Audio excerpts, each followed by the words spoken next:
Hello दोस्तों। आज फिर से एक नए वीडियो में आपका स्वागत है। आज हम लोग इस वीडियो में बात करने वाला है यूपी बोर्ड क्लास 12 हिंदी का हमने मोस्ट इम्पॉर्टेंट एमसीक्यू लिया है, जो कि यूपी बोर्ड क्लास 12 के लिए बहुत ही इम्पॉर्टेंट एमसीक्यूज है।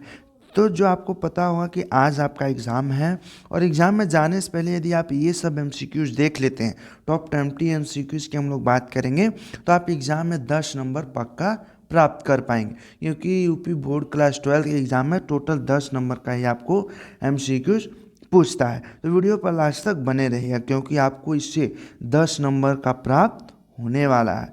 तो देखिए, मेरा पहला क्वेश्चन क्या है। पहला, सरस्वती पत्रिका के संपादक कौन है? सरस्वती पत्रिका के संपादक कौन है? बहुत ही इंपॉर्टेंट क्वेश्चन है। तो पहला है महावीर प्रसाद द्विवेदी, दूसरा श्याम सुंदर दास, तीसरा जयशंकर प्रसाद, तीसरा हरदेव बिहारी। तो आप ध्यान में रखिएगा कि सरस्वती पत्रिका के संपादक हैं ये श्याम सुंदर दास, लेकिन उसमें महावीर प्रसाद द्विवेदी ने उसको स्टार्ट किया था और अंत किसने किया था? श्याम सुंदर दास ने। इसलिए श्याम सुंदर दास का सबसे अधिक नाम आता है। तो सरस्वती पत्रिका का संपादन किसने किया था? श्याम सुंदर दास ने। जब भी पूछे तो आप क्या लगाएंगे? श्याम सुंदर दास लगा देंगे। अब देखते हैं सेकंड क्वेश्चन। सेकंड क्या बोल रहा है? बोला है कि आनंद कंदाबिनी पत्रिका के संपादक करते थे। आनंद कंदाबिनी पत्रिका के संपादक कौन करते थे? पहला दिया है प्रताप नारायण मिश्र, दूसरा बद्री नारायण चौधरी, तीसरा बाल कृष्ण भट्ट और चौथा सरदार पुरसिंह। देखिए यहाँ तो वह करते थे बद्री नारायण चौधरी करते थे। से ये भी समझ गए होंगे। अब देखते हैं थर्ड क्वेश्चन। थर्ड देखिए क्या बोल रहा है। थर्ड बोला है प्रजा हितैषी समाचार पत्र का संपादन किया। प्रजा हितैषी समाचार पत्र का संपादन किसने किया? पहला दिया है हजारी प्रसाद द्विवेदी, दूसरा राजा लक्ष्मण सिंह, तीसरा सच्चिदानंद हीरानंद वात्सल्य अज्ञे ने, चौथा श्री प्रसाद सितारे हिंद ने। तो प्रजा हितैषी समाचार पत्र का संपादन किसने किया है? वह राजा लक्ष्मण सिंह ने किया। किसने किया? राजा लक्ष्मण सिंह ने किया। तो इसका राइट आंसर सेकंड हो जाएगा। तो सर जितने भी एमसीक्यूज देखेंगे बहुत अच्छे से देखिएगा, क्योंकि यही क्वेश्चन एग्जामिनेशन में पूछ सकता है। अब देखिए क्या है निम्न में से हरिशंकर परसाई का निबंध संग्रह कौन सा है? यह जितना सारा दिया है और इसमें से निबंध संग्रह कौन सा है? यह सारा हरिशंकर परसाई का ही है।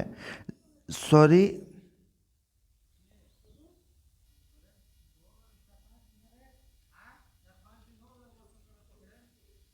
देखिए मेरा अगला क्वेश्चन क्या बोला। अगला बोल रहा है कि निम्न में से हरिशंकर परसाई का निबंध संग्रह कौन सा है? निम्न में से हरिशंकर परसाई जी का निबंध संग्रह कौन सा है? पहला ऑप्शन दिया है विचार प्रवाह, दूसरा प्रस्तुत प्रश्न, तीसरा पृथ्वी पुत्र और चौथा तब की बात और थी।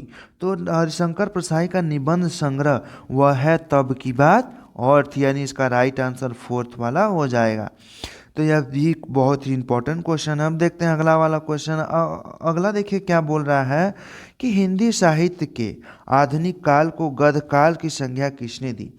हिंदी साहित्य के आधुनिक काल को गद्य काल की संज्ञा किसने दी थी? पहला ऑप्शन दिया है भारतेंदु हरिश्चंद्र ने, दूसरा महावीर प्रसाद द्विवेदी, तीसरा आचार्य रामचंद्र शुक्ल और चौथा बाबू श्याम सुंदर दास। तो हिंदी साहित्य के आधुनिक काल को गद्यकाल की संज्ञा दी थी वह श्याम सुंदर दास जी ने दिया था। तो किसने दिया था? सॉरी, आचार्य रामचंद्र शुक्ल जी ने दिया था। किसने? आचार्य रामचंद्र शुक्ल जी ने दिया था। अब देखते हैं नेक्स्ट क्वेश्चन। अगला देखिए मेरा क्या है। अगला हिंदी प्रदीप के संपादक कौन है? हिंदी प्रदीप के संपादक कौन है? यह क्वेश्चन देख सकते हैं कितने बार पूछा है। पहला ऑप्शन दिया है प्रताप नारायण मिश्र, दूसरा बाल कृष्ण भट्ट और तीसरा राधा चरण गोस्वामी और चौथा बद्री नारायण चौधरी। तो हिंदी प्रदीप के संपादक कौन है? वह है बाल कृष्ण भट्ट जी हैं। हिंदी प्रदीप के संपादक कौन है? बाल कृष्ण भट्ट जी हैं। यह क्वेश्चन बहुत ही इंपॉर्टेंट क्वेश्चन है। अब देखते हैं अगला क्वेश्चन। अगला बोला है चंद्रकांता संतति रचना है। चंद्रकांता संतति किसकी रचना है? किस युग की रचना है? पहला ऑप्शन दिया है भारतेंदु युग, दूसरा द्विवेदी युग, तीसरा छायावादी युग और चौथा छायावादोत्तर युग। तो चंद्रकांता किस युग की रचना है? वह है द्विवेदी युग की रचना है। चंद्रकांता किस युग की रचना है? द्विवेदी युग की रचना है। अब देखते हैं अगला क्वेश्चन। अगला बोला ब्राह्मण पत्रिका के संपादक थे। ब्राह्मण पत्रिका जो है उसके संपादक कौन है? ये भी देख सकते हैं कितने बार पूछा है। पहला दिया है बालकृष्ण भट्ट, दूसरा प्रताप नारायण मिश्र, तीसरा बद्री नारायण चौधरी प्रेमधन और चौथा प्रेमचंद्र। ये प्रेमचंद्र गलत से लिखा गया है, यहाँ पे लिखेंगे प्रेमचंद्र। तो ब्राह्मण पत्रिका के संपादन है वह है प्रताप नारायण मिश्र जी हैं। ब्राह्मण पत्रिका का संपादक कौन है? प्रताप नारायण मिश्र जी। अब देखते हैं अगला क्वेश्चन। अगला देखिए बोल रहा है कि सरस्वती पत्रिका है। सरस्वती पत्रिका किस युग की है? तो इस पहला शुक्ल युग, दूसरा द्विवेदी युग, तीसरा भारतेंदु युग, चौथा छायावादी युग। तो ध्यान में रखिएगा यह क्वेश्चन बहुत ही इंपॉर्टेंट है कि सरस्वती पत्रिका किस युग की है? तो वह द्विवेदी युग की सरस्वती पत्रिका है।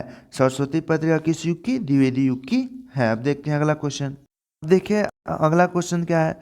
अगला द्विवेदी युग किसके नाम पर पड़ा? जो द्विवेदी युग है वह किस लेखक के नाम पे पड़ा या फिर किस कवि के नाम पे पड़ा? पहला दिया है महावीर प्रसाद द्विवेदी, दूसरा जयशंकर प्रसाद और तीसरा हजारी प्रसाद और तीसरा राजकुमार।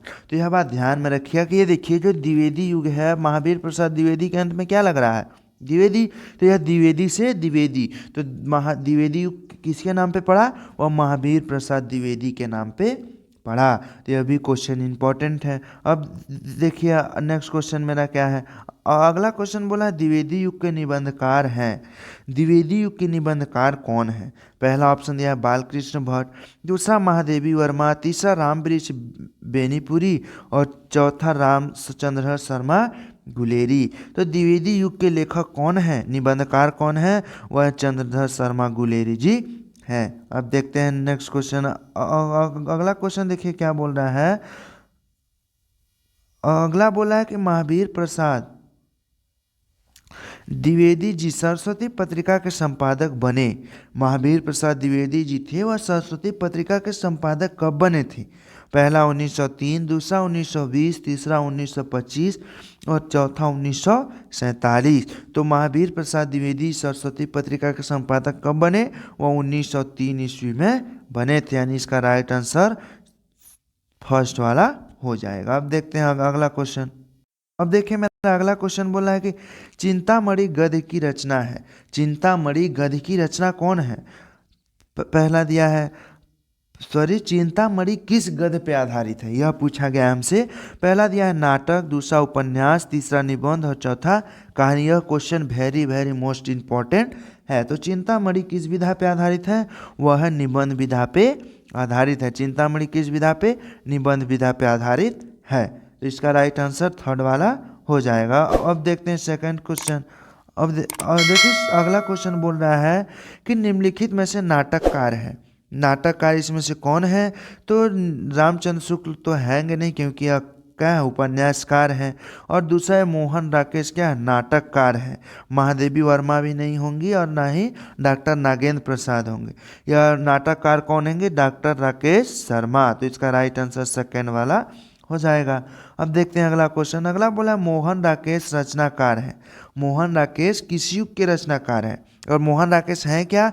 यह नाटककार है। हमने आपको जस्ट पहले वाले क्वेश्चन में बताया। पहला दिया भारतेंदु युग, दूसरा द्विवेदी युग, तीसरा शुक्लोत्तर युग, शुक्ल युग, चौथा शुक्लोत्तर युग। तो मोहन राकेश जो रचनाकार थे वह शुक्लोत्तर युग के थे। अब देखते हैं अगला क्वेश्चन। अगला बोला है कि निम्नलिखित में से जीवनी है, यह जीवनी पे कौन सी आधारित है? पहला दिया है क्या भूलूं क्या याद करूं। तो यह किस विधा पे आधारित है? यह उपन्यास पे आधारित है। और दूसरा चिंतामणि, तो चिंतामणि किस विधा पे आधारित है? हमने आपको जस्ट पहले क्वेश्चन में बताया क्या? यह निबंध विधा पे आधारित है। किस विधा पे? निबंध विधा पे। और एक है आवारा मसीहा, तो आवारा मसीहा ही एक जीवनी पे आधारित है, यह भी नहीं है, यह लेखा चित्र पे आधारित है, अतीत के चलचित्र। तो इसका राइट आंसर थर्ड वाला हो गया। आप देखते हैं अगला क्वेश्चन। अगला बोला है कि बाबू गुलाब राय की आत्मकथा है। बाबू गुलाब राय की आत्मकथा कौन सी है?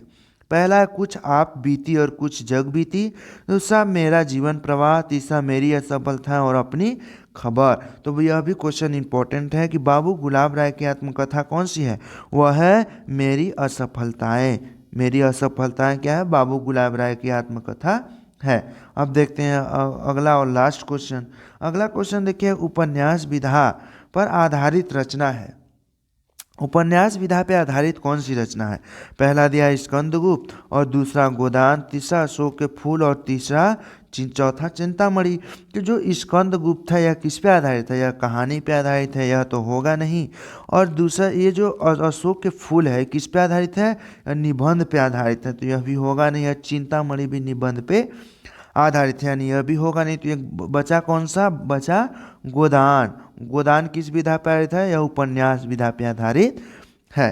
तो यह इस वीडियो में जो भी हमने एमसीक्यूज जाना, 20 से ज़्यादा एमसीक्यूज जान लिया होगा, बहुत ही इंपॉर्टेंट है। आप यह एग्ज़ाम से पहले अगर देख करके जाएंगे तो आपका 10 नंबर पक्का क्लियर हो जाएगा। तो यदि वीडियो अच्छा लगा हो तो वीडियो को लाइक और चैनल को सब्सक्राइब करके बेल आइकन को प्रेस जरूर कीजिए, ताकि और इसी तरह के वीडियो आप तक पहुंचती रहें। तो फिर मिलते हैं इसी तरह का नए वीडियो में, तब तक के लिए धन्यवाद।